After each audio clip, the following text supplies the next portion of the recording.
Greetings, this is Paul the Poke from paulthepoke.com. Today's topic, trend update, trial DNA splicing begins. We are April 17, 2018. Scripture references out of Matthew 24, verses 37 through 39. For as were the days of Noah, so will be the coming of the Son of Man. For as in those days before the flood, they were eating and drinking, marrying, and giving in marriage, until the day when Noah entered the ark, and they were unaware until the flood came and swept them all away. So will be the coming of the Son of Man. And that's a quote from Jesus. Now, as an editorial note on the verses above, the focus is on the word unaware. They were unaware until the flood came.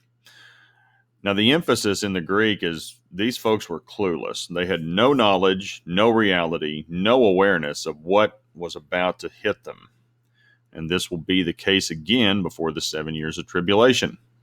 And this 7-year period will be more intense than the global flood that is being referenced in the verses above. Again, we'll look to Jesus in Matthew 24 verse 21. For then there will be great tribulation, such has not been from the beginning of the world until now, no, and never will be.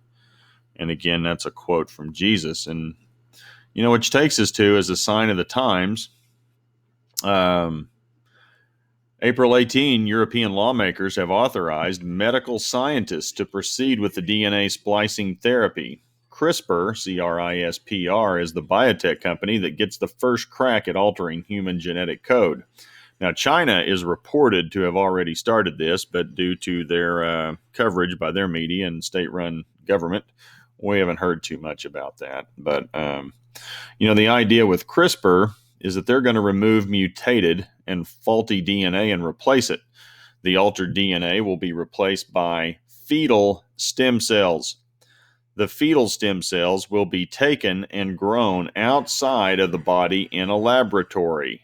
Fetal stem cells are used because they have an increased amount of protein in comparison to adult stem cells. Now, scientists have also located a gene which reduces the growth of protein in adult stem cells. Their goal is to remove the gene and allow for more protein growth in the adult stem cells. And this concept will allow for high levels of hemoglobin. So they got multiple levels of genetic manipulation taking place. Two quotes here. Pretty much sets the tone for what's going on. Professor Robin Lovell Badge, group leader at London's Francis Crick Institute, quote, "We will look back and think that this is the real beginning of gene therapy," end quote. Also, Darren Griffin, professor of genetics at the University of Kent, quote, "Everything I have seen suggests it's very safe and effective. I think the results will be positive, and then we will be able to say this is where it all began," closed quote. I don't know about you folks, but I get very nervous anytime the experts say this is, quote, safe and effective, although we've never trialed it. Therefore, it's good. It must be safe and effective. And don't think for 1 second this scientific treatment is making its way to the United States. The University of Pennsylvania is looking for cancer patients to initiate trials. So, the genetic therapy is believed to be a long-term solution for treated patients. And they say there will be ultimately cost savings involved as well. Well, we're saving money.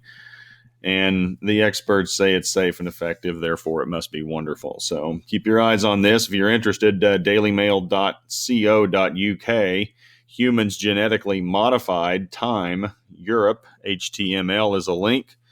And also you can check it out here at paulthepoke.com. Appreciate you guys listening. Take care. Have a good day. Bye.